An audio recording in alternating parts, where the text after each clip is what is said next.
Across survivor testimony, one expectation repeats, quietly, consistently. They anticipated fear. They anticipated pressure. They anticipated thoughts that didn't feel like their own. They did not anticipate physical change. Again and again, people described the same slow realization. Whatever they encountered did not remain confined to the mind, not dramatic at first, not obvious enough to panic over. Sleep disrupted, appetite altered, a persistent sensation of heaviness that didn't behave like anxiety. Several survivors describe an unnerving delay between intention and movement, as if their bodies were responding a fraction of a second late. Medical evaluations rarely find anything unusual. What unsettles them most is not pain. It is the growing sense that the body itself has become occupied terrain. Friends notice first, "You seem different." That word appears across accounts. Different, not possessed, not controlled, shared. When testimonies from different backgrounds are placed side by side, the language converges in an unexpected way. Not voices, not commands, presence. Survivors describe lying awake, fully conscious, feeling something register their breathing, their heartbeat, their physical rhythms. Not forcefully, attentively. Across accounts, the most disturbing detail is not fear, it is adaptation. People describe the sensation changing over time, as if whatever was present adjusted to their bodies. One phrase appears repeatedly in survivor language, often spoken with hesitation. "It felt like I was hosting something." That word stops many of them mid-sentence. Hosting implies accommodation, not agreement, but allowance, duration, consent they never intended to give. That realization marks the moment unease turns into panic, because hosts do not get to pretend nothing is there. If you're watching this because something already feels off, you'll want to stay with this series. When survivors use the word hybrid, they are not describing creatures, mutations, or mythic beings.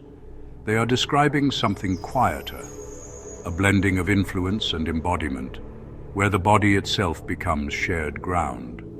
That condition produces a specific kind of distress, not terror, but a deep, persistent unsettlement, where nothing feels fully foreign and nothing feels fully one's own. Hybridization is a challenge to one's self-identity. Across multiple survivor accounts, a troubling pattern emerges. The fixation is not primarily psychological, it is physical. Survivors independently describe heightened attention around moments of vulnerability, injury, illness, exhaustion, emotional collapse. Not concern, fascination.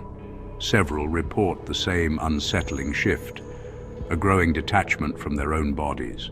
Not self-hatred, disassociation, as if the body were being evaluated rather than inhabited.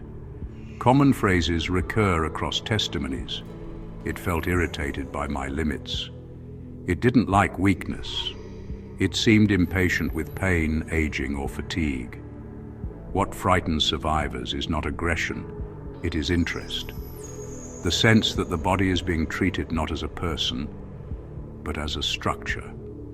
This is where ancient language begins to echo quietly, not about temptation, but about boundaries crossed.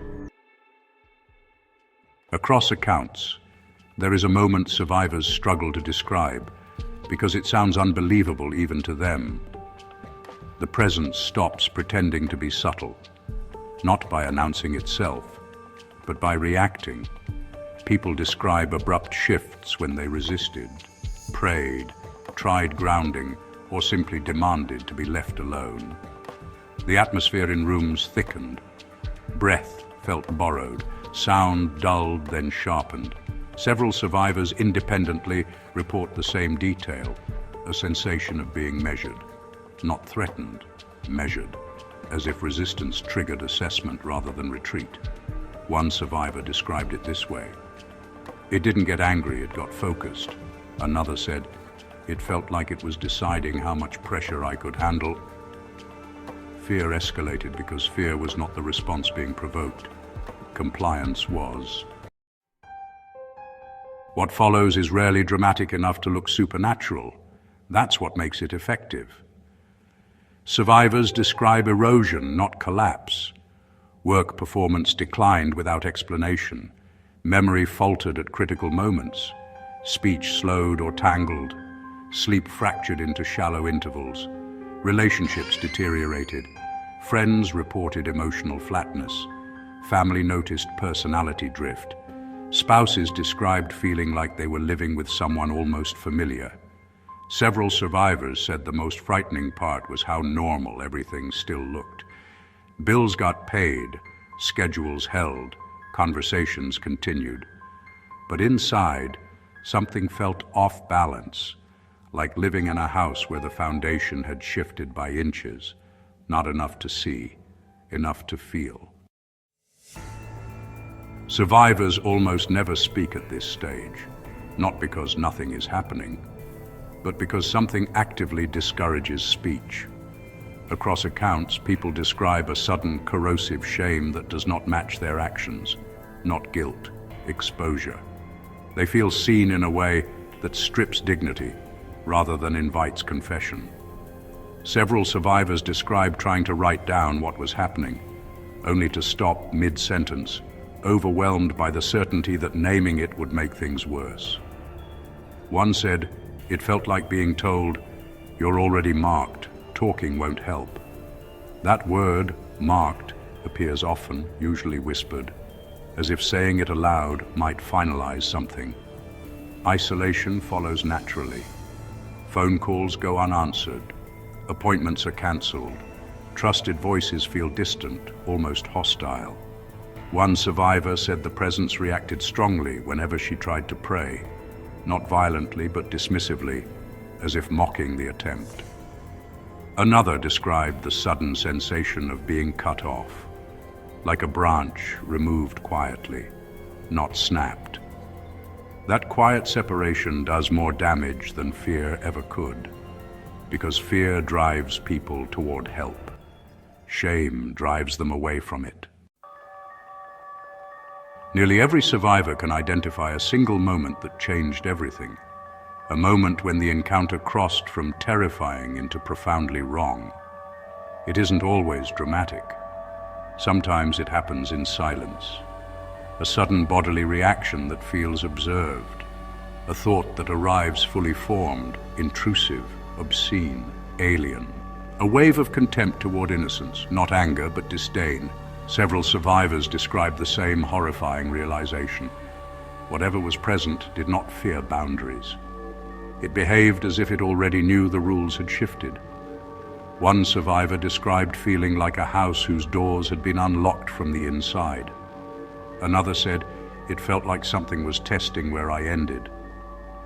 That word, ended, matters, because the moment survivors remember most clearly is when they realized this was not about temptation, it was about erasure. The goal was not obedience, it was occupation. Not possession in the old sense, something colder, something that wanted to remain. Most survivors don't start with scripture. They arrive there accidentally, months later, sometimes years. A phrase overheard, a story remembered from childhood, a passage stumbled into while searching for anything that explains what happened. And when it clicks, it hits like grief. Words like vessel, image, seed, mixture, corruption stop sounding symbolic. They sound descriptive. One survivor said, "I didn't feel like I learned something new. I felt like I remembered something I was never supposed to forget." Another described reading an old warning about boundaries and suddenly understanding why the experience felt illegal, not just frightening, as if a line had been crossed that was never meant to be negotiable. This is when survivors stop asking, "Why me?" and start asking something much more unsettling. How long has this been happening? Because the pattern feels ancient, rehearsed, as if the outrage wasn't random, but repeated. Here is what survivors agree on, even when everything else differs. Whatever they encountered did not behave like a predator in a hurry.